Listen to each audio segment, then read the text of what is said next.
you're about to read was posted on 4chan's paranormal board on Halloween Day of 2013 by an unknown user by the name of Prozac101. Being a daily visitor too, I was one of the first people to reply to the girl's post, and I think it's the best that I tell you now that I was pretty creeped out by what I had read, probably the most I had been in a long time.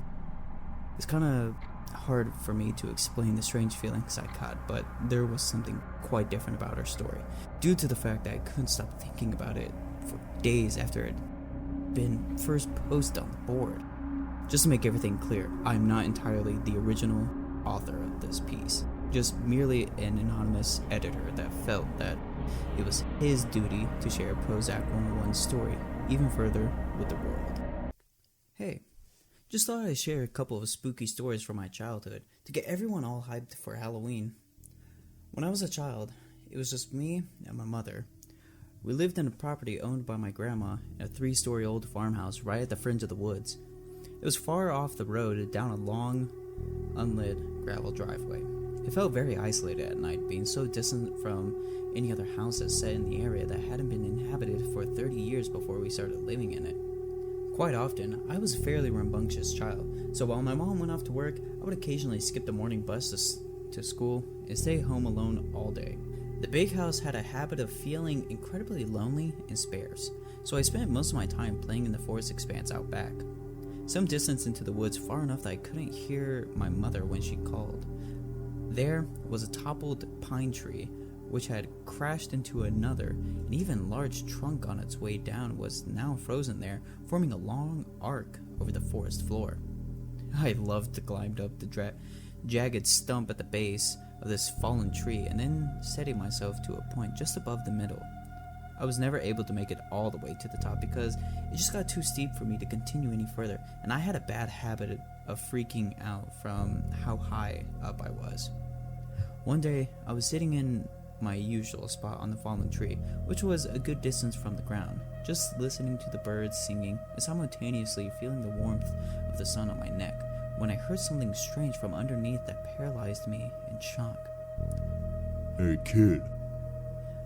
I was gripped by a sudden strong surge of fear for a moment. The voice had come from directly underneath me. I strained to look down, but couldn't see anything over the ledge. For a long time, I just sat there in absolute silence, and I was at the point where I was almost soon to convince myself that I had imagined hearing a man's voice at all. I know you can hear me. His voice was much louder this time as I yelled something out and scrambled up the log a bit higher. Trembling nervously, I dug my fingernails into the bark and held tight for dear life. I sat there trying to collect my nerves for God knows how long. Although I couldn't see it, the presence of the thing underneath me was still clear. The birdsong was much softer and more cautious this time, and when I listened closely, I swear I could hear the faintest echo of human breathing. Gathering all my courage, I vowed to prove to myself that it was all my imagination by leaning over the edge as far as I possibly could without slipping right off. Digging hard into the bark behind me, I stretched out my arms and peered over, getting a full view of the empty forest floor and undergrowth, when suddenly, Come down here or I'll come up and grab you. It was so loud, it was as if it was being screamed right in my face. I released my grip on the tree in fright and plunged off the platform. I was saved only by grabbing a nearby branch, and for one awful second my bare legs dangled in the cool air. When I pulled myself up, I ran at full speed to the top of the collapsed pine, to the point I had never reached before. I sat there, just below the rustling canopy, pissing myself and staring at the distant base where the splintered wood rose, fully expecting at any moment to see someone crawling up rapidly up the pine towards me. Instead, all I heard was the wind whistling in the leaves above and below me, and occasionally snippets of birdsong. It was about 2 hours before my mother got home and found me, after much worried searching, trembling, and crying at the top of the fallen pine. Although this incident spooked both me and mother in time, I somehow recovered, exhibiting the naive hard skin of a child, although I never went as far into the forest as I used to, and never again even approached that fallen tree. Once when I was 12, I had a chore of taking firewood from the shed out back, just at the edge of the woods, and to bring it back inside the house.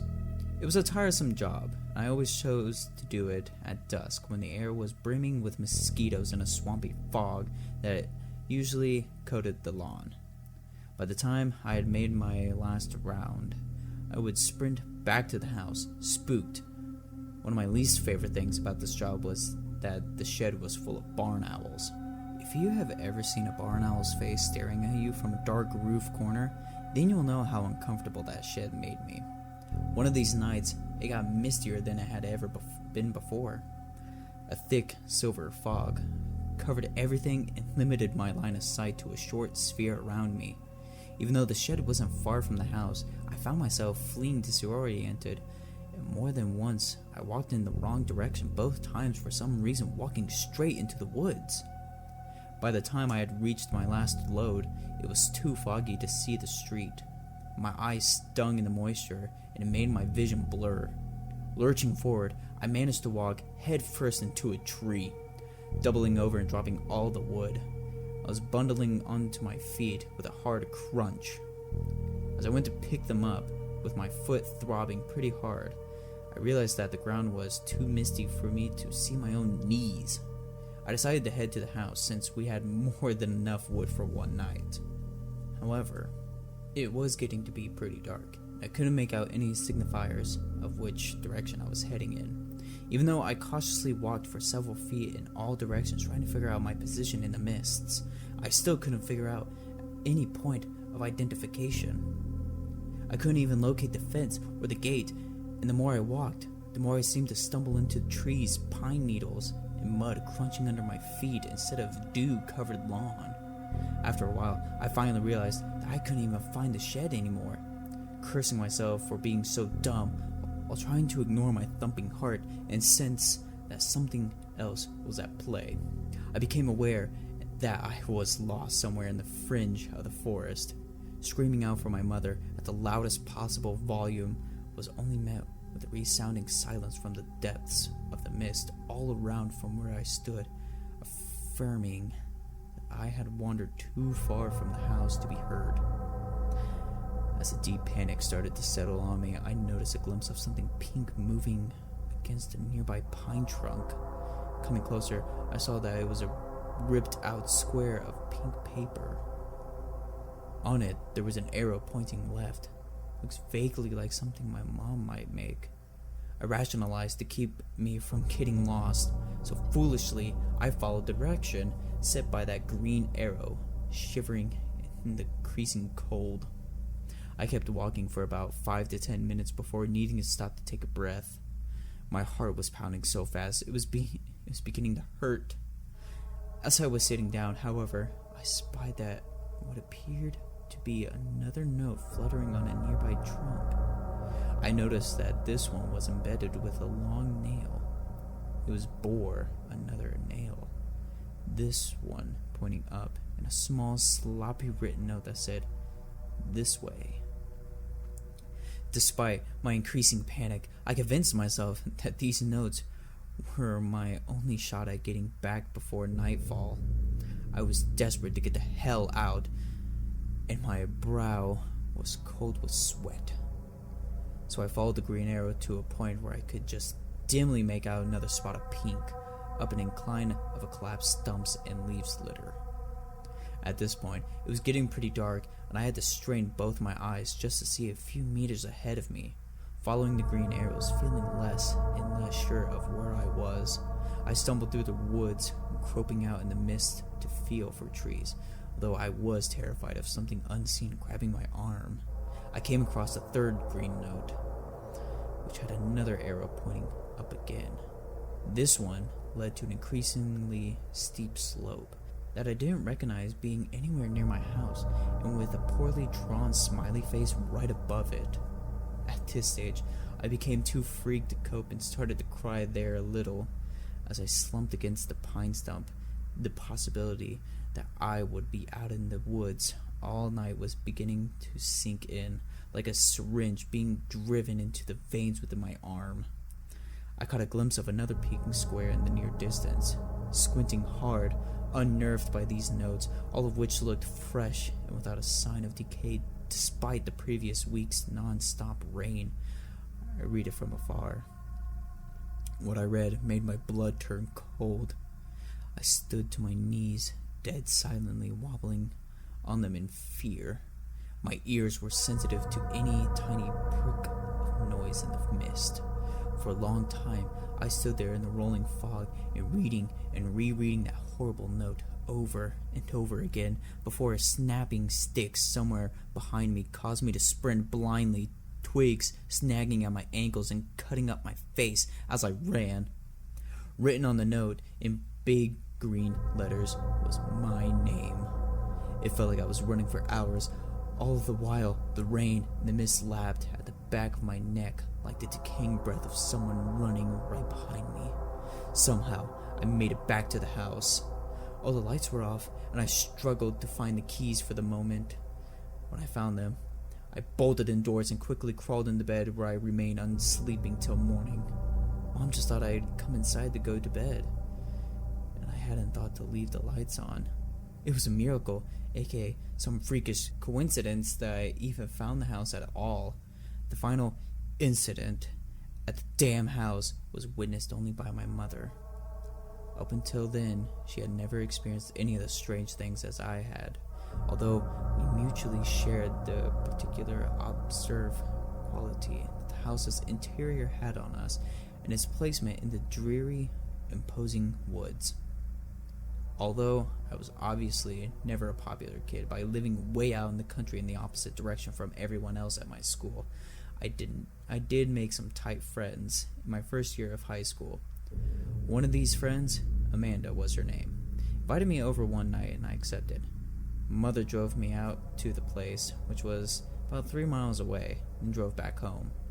The night went well. We watched a horror movie suitably, devoured some pizza, and probably smoked a little bit of pot. My mother went home alone, where she intended to get some writing done. She worked for a magazine at the point. It was about midnight when I received an off-putting text from my mom in all caps. "Is this a prank? I need to know immediately."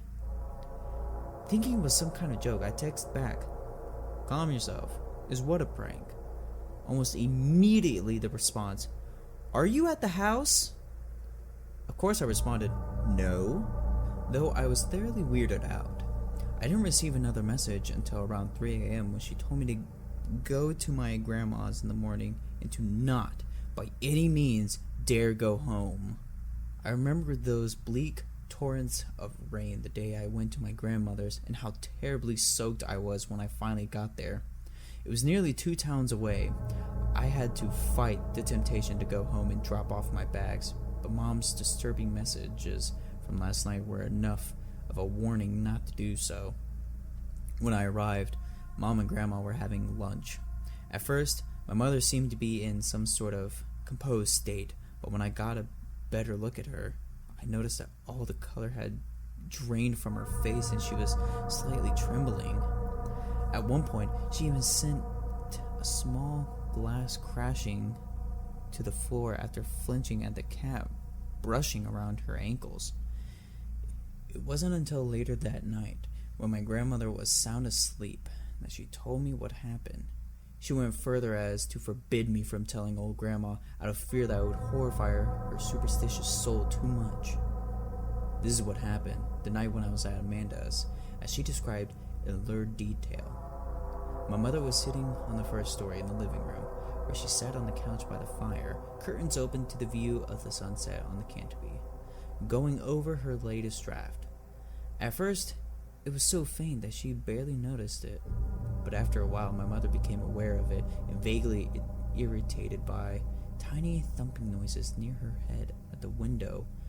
When she went over to investigate, she saw fat brown moths of a kind we often got at the place buzzing madly into the glass. Reasoning that this was the cause of the sound, she returned to her work. However, feeling rattled in some way. It was when the noises started to get sharper and louder that she paid more attention and saw that rocks were being thrown at the window from the total blackness of the forest edge. She saw them appear from the shadows of the bush and then fall in an arc and bounce off the window. Looking carefully, she could see small cracks from where some heavy ones had hit, right beside where her head had been moments before.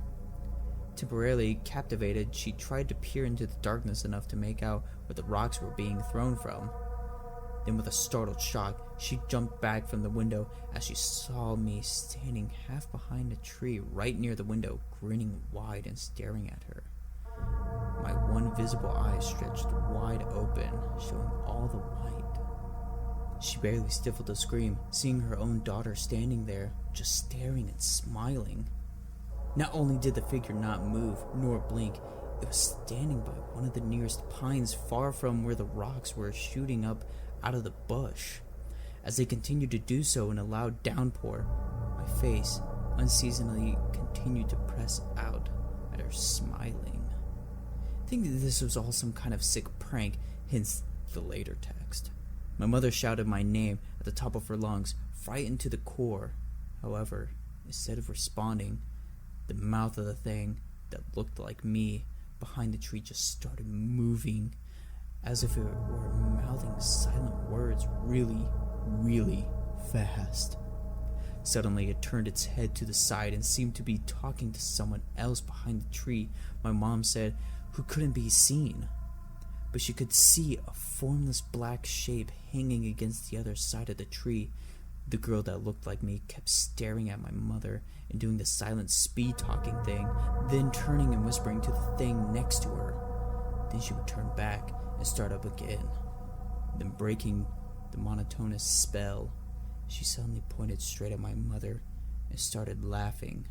My mother screamed and fled into my bedroom on the second story, the only room with a working lock, where she shut herself in and sat at the far end of the bed as the rocks began to pitter-patter against the window downstairs, dry heaving and weeping in fear. In my room, my mother said she did not feel safe. There was an awful smell and a weird humming noise in the walls, as she described. She tried to pray for a time before giving up and just listening to the rocks pelt the walls and windows. Somewhere in the kitchen, she caught the distant, vibrant sound of a window actually smashing and the weird, continuous humming. Listening more carefully, she could even identify it as the softest hint of a mumbling voice. In absolute horror, she recognized the voice, and then, virtually too afraid to look, she tilted her head up to the closet door where an awful, white face could be seen staring right at her, mouth contorting and gaping in what sounded like highly sped-up whispering. The closet door was only a meter from my mother, and it started to open slowly. In an unimaginable explosion of terror, she immediately bottled to the door, only to fumble with the lock as bigger and bigger rocks came crashing through the window, which burst apart in a spray of glass shards before finally getting out and running out of the house, completely keeping her eyes off the woods, getting into her car and driving off. She said that she glanced back right at the end of the prolonged drive. She saw the two unmistakable human forms standing at the broken bedroom window, watching as her car got further and further away from our house. This would be their final farewell, as my mother never stepped foot in that place again. As my mother told this story, she broke down into tears. I didn't doubt her, and I still don't. I honestly and fully believe that she experienced what she says she did. It was also quite clear that we were done living in that house for once and for all. I only went back once with my dad, who I see very rarely now. He came from another state to help us move. Mom had already found a place in town and moved in. My dad and I just loaded up his truck with at least all that was left inside there. It was a silent, sunny morning when we removed all the stuff and emptied the place. I wish I could say there was some closure, some final spooking to the cap it all off, but there wasn't. It was just a relief to be out of there. There are, however, only two things left worth mentioning. One, when we checked the house for any signs of intruders, we found that several windows, including one in my bedroom and the kitchen, had been smashed and rocks were laying on the floor. Two, Dad went out into the trees for a bit to take a leak. When he came back, he asked how long we'd had that swing set for. Needless to say, we'd never had a swing set, so I fairly unsettled to discover that in the week since we'd been gone, somehow assembled a rope swing set from one of the highest branches of the old pine over the ridge, against which was the fallen log I stopped climbing many years ago. It was obviously a new rope, and a nicely polished sanded down wood seat at the base. Dad, wanting to keep my mind from the recent events, he doubted the affair, and though my mother was mentally unstable, said that a neighbor probably set it up, not realizing it was on our property. Of course, he knew as well as I did that we had literally no neighbors for at least a mile in any direction. There were no houses in all that space, and never in my time living there did I ever see any other signs of human habitation. But I let it all go and was pleased enough just to say good riddance to that horrible place as we drove off for good. For the most part, I found it best to try and forget what happened at that place. Sometimes I just can't help but ponder it though. It's been long enough now that I no longer feel scared of talking about it, but for a long while I couldn't. Seeing as it is Halloween, what better time to share?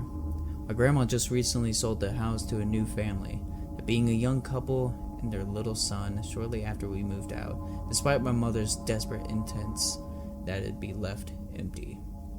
Now she refuses to talk about what happened altogether. I'm less anxious about it, although sometimes I can't help but let my imagination get the better of me. All I can do is think of that old house, the fallen tree, the new occupants, and the swing out back, gently spinning in the breeze, as that little boy toddles obviously towards it.